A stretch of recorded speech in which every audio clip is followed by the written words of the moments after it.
we plan to set up an energy platform, which will, on behalf of our companies, pool together the certain volume of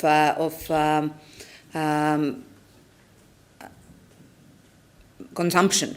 And this is our proposal to member states, that it should cover at least 15% of our underground gas storage capacity. That equals to 13.8 billion cubic meters of gas. It might be bigger if our neighboring countries, who are welcome to join this platform, Ukraine, Moldova, Western Balkan countries, are willing to participate. And by doing so, we will have a chance to avoid a situation where different EU companies will bid against each other, and by doing so, will drive the prices up. We will also allow those companies to form a consortium so that they can agree on the transport lines, because this is a huge logistical challenge. It is not just buying gas, but also to transporting it to these member states, to every and each member state. And some of them do have, don't have borderline. They are landlocked. They are dependent on the neighbors'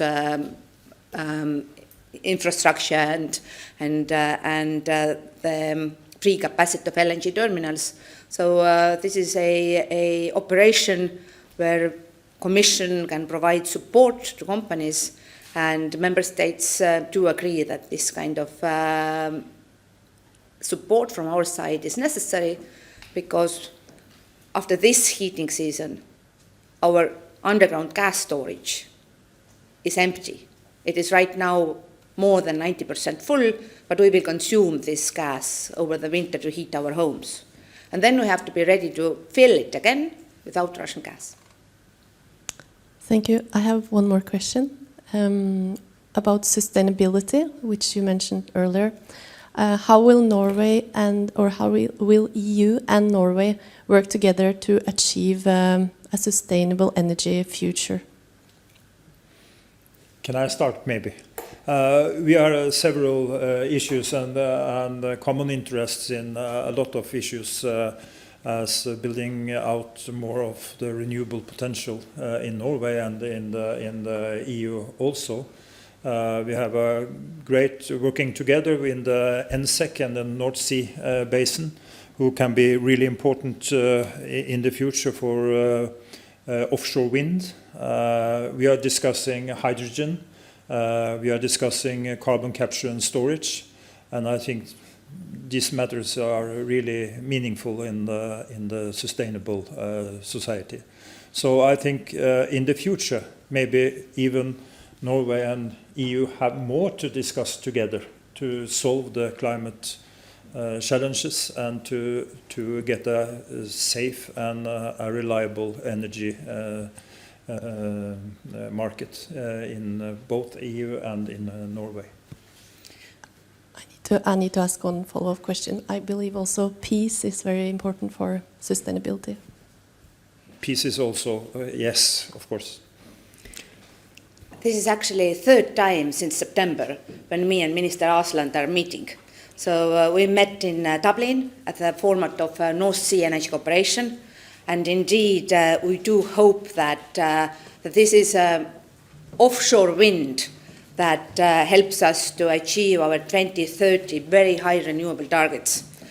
This is also North Sea region, what we regard as a very promising region where we can start producing hydrogen. And by 2030, we hope that some and very significant part of our industrial consumption will be covered by renewable hydrogen.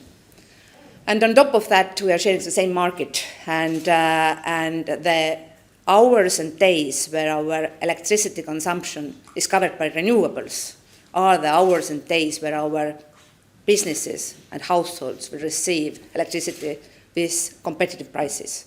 So these are the energy-related issues. On top of that, we are facing these challenges right now due to the fact that Russia is using their fossil fuels to manipulate these European markets. And they are also fighting another war against Ukraine. This is a real war with real casualties.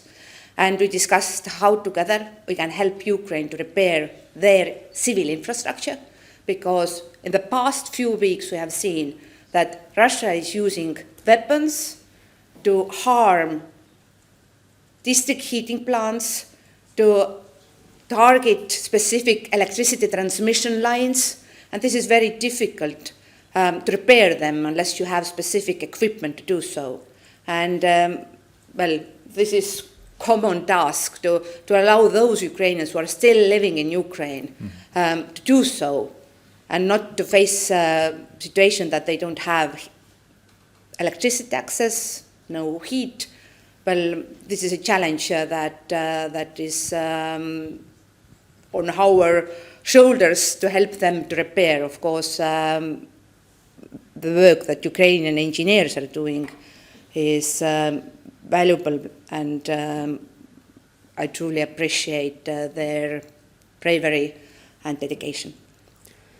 And by that, But just, I will say that we fully support the initiative to help the Ukrainian during the winter to have electricity access. Is very important, and I hope some companies in Norway have some equipment that they can handle over to Ukraine in these days. So we will follow up as good as we can. Thank you. then we have to wrap up. Thank you so much for coming. Thank you.